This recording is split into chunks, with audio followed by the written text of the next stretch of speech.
So my question to you, Shanti, is when a student asks you the right question and you give them the right answer, why is it that seemingly no one's listening or they're not willing to do whatever it takes? It feels like it's falling upon deaf ears. That's what And that is a very good question. Somebody asked me, like TM, my friend is doing TM right. and is working very good. And I said, TM is impersonal, given by somebody who is trained a little bit. Mm-hmm. They give you mantra and then you have to meditate 15 minutes twice a day. And you pay lots of money for initiation. Mm-hmm. The person who is trained and practicing for only 2 months, Mm-hmm. 3 months, it's just Maharshi Mahesh Yogi's disciples, they're trained. Mm-hmm. And that's it. And they find benefits. So my answer is, they get the benefits because they take seriously, because it is expensive. Right. Okay. And also this invested so much money, so they want to get something out of it, so they practice for 15 or 20 minutes twice a day. So the benefits doesn't come from mantra or special mantra. Benefits come from sitting quietly for 20 minutes. This is the main reason. And I said, if you want to study, I can teach you just in private class, 1 or 2 classes, much better than TM. So you understand what you are doing. You have problem, I can guide you. The basic guideline is you practice twice a day. And she was in the workshop. Oh. So came couple times but never practiced. So one reason people value paying the money. I give the advice for just, more like giving away. And they don't pay attention. That is one main reason. Other thing is, most people know the answer. They ask the question, they already know the answer. They already know the answer, okay. But they just want some kind of pat on the back, feel good. Okay, this is what happens. Just some of the things come to my mind. That's just important. Some people came to me for guidance, and I say, you have this, clothes and all this. You are initiated. Why don't you go to your guru? The answer was, my guru is never accessible. Also, my guru is very expensive. Nobody can get private session. He does this. So I come to you. So see, what would they get? If they don't have respect for their guru, they come to me, what kind of respect would they have?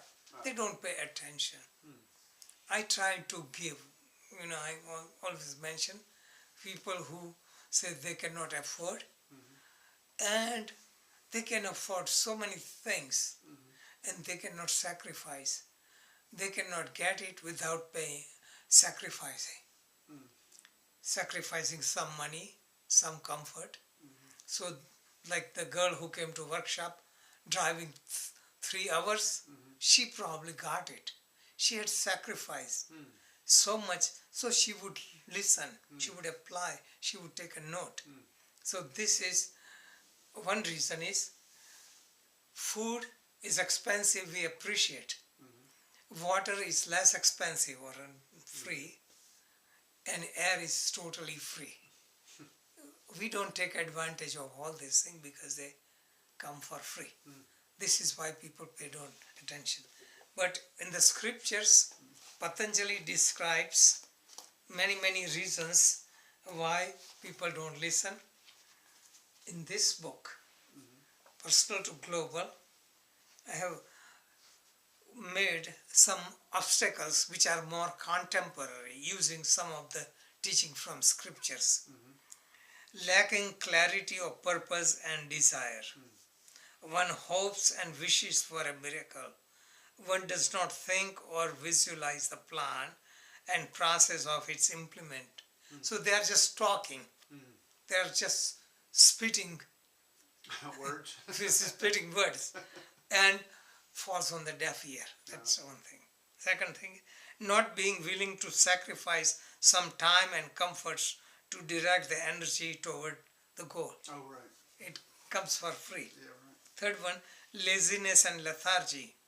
One does not begin the journey and find excuses to procrastinate. Lacking enthusiasm and love for the practice. Practice becomes mechanical and boring. So people get excited, they listen something.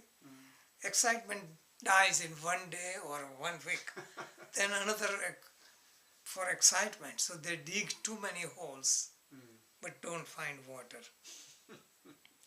Lacking humility and openness to listen to a master or teaching and makes interpretation which pleases him. One becomes a slave to self-made illusions. So like somebody who doesn't consider me as a teacher, ask me question, they have no respect. They won't pay attention. So you need humility to respect. So catch all the words. Also, they listen to big sermons with lots of messages and they get lost. True teacher will give basic, straightforward message. You should do this. So they don't ask for what should I do. And that's what I brought out in the workshop. I don't know if that video came through or not, but all the things I read from the book. It's easier to hide in a crowd too. Exactly. Yeah. And this is why, And they don't have to do their homework. right, this is why people have absentee guru. They follow master, Christ. So interpret Christ, interpret Krishna, interpret Buddha. But a live master who may not be as evolved, but more evolved than you to guide you, they don't pay attention. Because this is I find, because they come to group session where I'm giving program in public place, but privately they don't come. They write on the Facebook, but don't call me directly. It's just because if they're facing one-to-one, that it becomes their responsibility. And many times they feel guilty. Wanting to become perfect instead of making a practice a systematic learning process. One feels guilty if one makes mistakes or fails. One does not forgive oneself.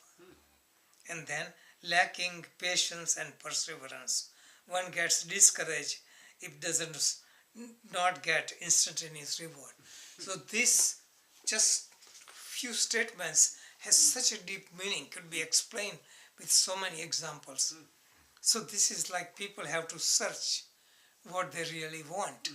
So they just want to talk, they're gossiping. They're not serious about asking question. Sometimes they ask question just for entertainment or test, see if the teacher knows enough or not. Or so many times, some people come and I'm talking in simple English and they use Sanskrit terms, to impress me that they know Sanskrit, So these are all escapes, in name of spirituality and escape. Thanks, Shanti. Yeah.